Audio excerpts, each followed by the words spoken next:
Ne çok yalan söyleniyordu yeryüzünde, sözle, yazıyla, resimle ya da susarak. Uzun süredir susuyordu Pekin yönetimi Şincan Uygur Özerk Cumhuriyeti'nde yaşananlarla ilgili. Ama dün bir açıklama geldi. Evet, radikal düşünce sahibi Uygurları eğitim kamplarına gönderiyoruz. Orada sanat ve kültür etkinliklerine katılıyorlar. Böylece hayatlarına renk katıyoruz. Dünyanın çok ilgilenmediği, görmediği, belki de yüzünü çevirdiği bir coğrafyaya gideceğiz şimdi. Şincan, bizim tarihimize, bizim dilimize göre Doğu Türkistan olarak bilinen topraklara. Burada yaşayan milyonlarca Uygur Türk'ü uzun bir süredir Çin'in bölgede uyguladığı baskıcı politikalardan şikayetçi.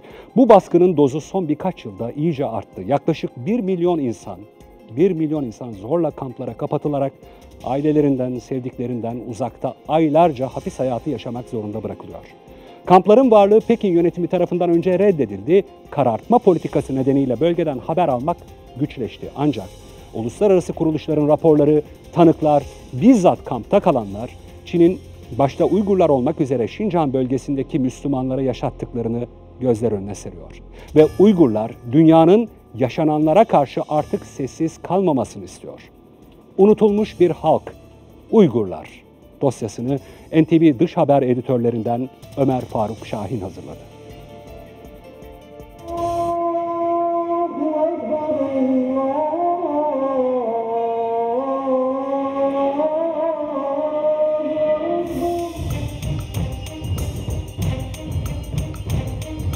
İnnel insane li rabbihi lekenûd.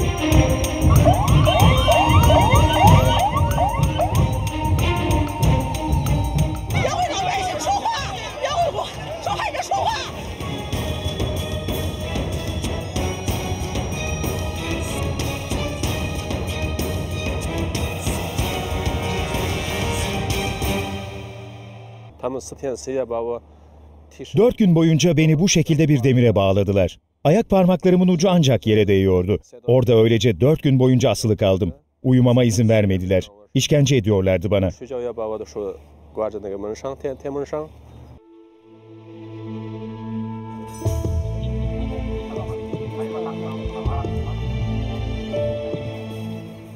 Ömür Bekali, Çin'in Şincan Uygur Özerk Bölgesi'ndeki yeniden eğitim kampında 7 ay kalan bir Uygurlu Müslüman. Bölgede bulunan 1200'e yakın kampta 1 milyondan fazla Uygurluğunun kaldığı sanılıyor.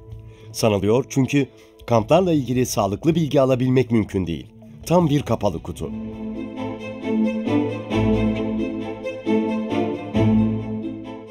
Çin hükümeti kamplarda aşırılıktan etkilenmiş kişilerin tutulduğunu ve eğitildiğini söylüyor. Kamplarda kalanların anlattıkları ise kampların Çin'in Uygur bölgesine uyguladığı asimilasyon politikasının bir parçası olduğuna işaret ediyor.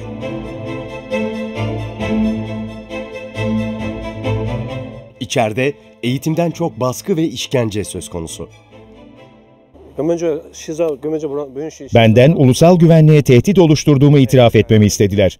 Ayrıca terör eylemleri organize ettiğimi, teröristlere bilgi verdiğimi ve teröre teşvik ettiğimi itiraf etmemi istediler.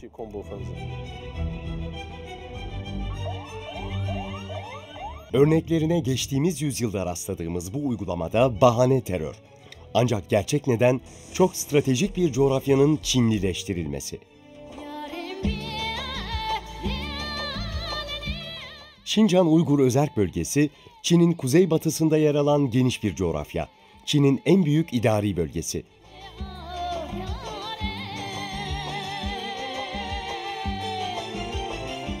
Bölgede yaklaşık 22 milyon kişi yaşıyor.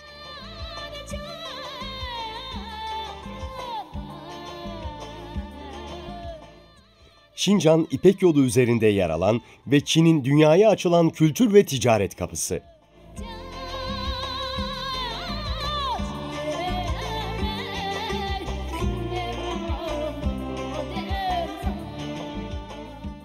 Zengin kömür yatakları, doğalgaz ve petrol rezervleri ise bölgeyi Çin için vazgeçilmez kılıyor. 1949'da Çin Halk Kurtuluş Ordusu'nun Şincan'a girmesiyle bölgenin demografik yapısı da Çinlilere tanınan göç teşvikleriyle değiştirilmeye başlandı. 1953 sayımında bölgenin %75'i Uygurlu ve %6'sı Han Çinlisi iken bu rakam 2010 yılına gelindiğinde Uygurlar %45, Han Çinlileri ise %40 şeklinde değişti. 57 yılda gelinen nokta çarpıcı. Çinlilerin Doğu Türkistan'a göç etmesi, yani bu bölgeye yerleşmesidir. Bu bir siyaset ile yapılmıştır. Yani bölgenin demografik dengeni bozdu. Yani Çinlilerin nüfusunun çoğalmasıyla birlikte Uygur nüfusu düşmüş gibi oluyor yani.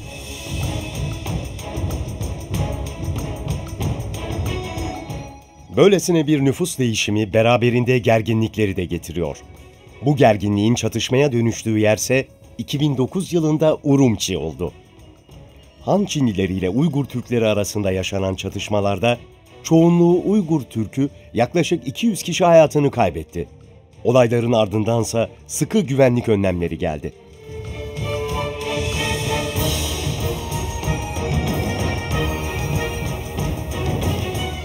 ...2016 yılında Komünist Partisi Sekreteri Chen Kuango'nun bölgeye atanmasıyla güvenlik politikasının adı da kondu. Vahşi teröre karşı sert darbe.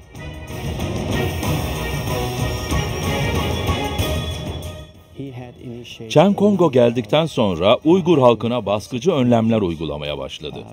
Her 500 metre bir polis noktası inşa edildi. Ayrıca Çin polisi yüksek teknolojiyi kullanarak Uygurların kimliklerini tarıyor, cep telefonlarını tarıyor ve hatta uzaktan izleyebilmek için Uygurların araçlarına GPS takmaya zorluyor. Cep telefonlarına da özel uygulamalar yükleyerek Uygurları izliyor.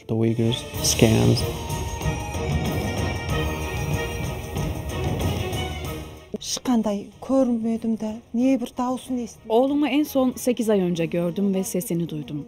Dahası 13 yaşındaki kızımı bile kampa götürdüler. Şehirde o kadar sık kimlik kontrolü yapılıyor ki kimliğinizi cebinize koymaya fırsat bulamıyorsunuz. Tüm gün boyunca gözetim altında yaşıyoruz. Nasıl bir hayat bu? Kamplar Birleşmiş Milletler, Uluslararası Af Örgütü, İnsan Hakları İzleme Örgütü gibi pek çok uluslararası kuruluşun radarında. Uluslararası Af Örgütü'nün yakın zamanda yayınladığı rapora göre kamplarda toplu gözaltı, izinsiz gözetim, siyasi telkin ve zorunlu kültürel asimilasyon politikalarının uygulandığına dikkat çekiliyor. Tüm bu raporlar uluslararası kamuoyunu harekete geçirebilmek için.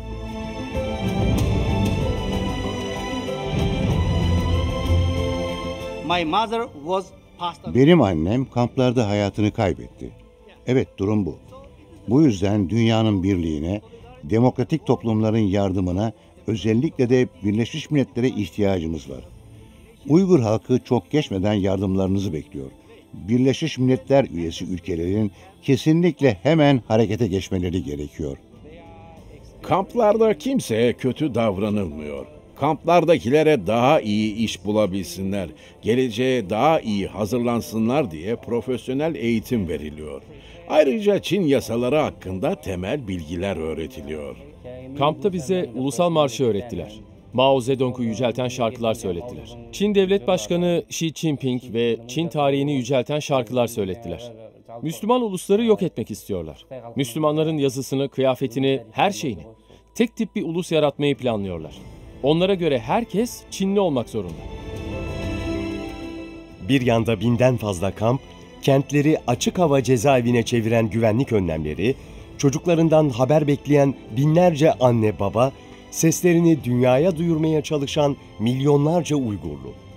Diğer yanda asimilasyon politikalarına devam eden Çin ve sessiz bir dünya.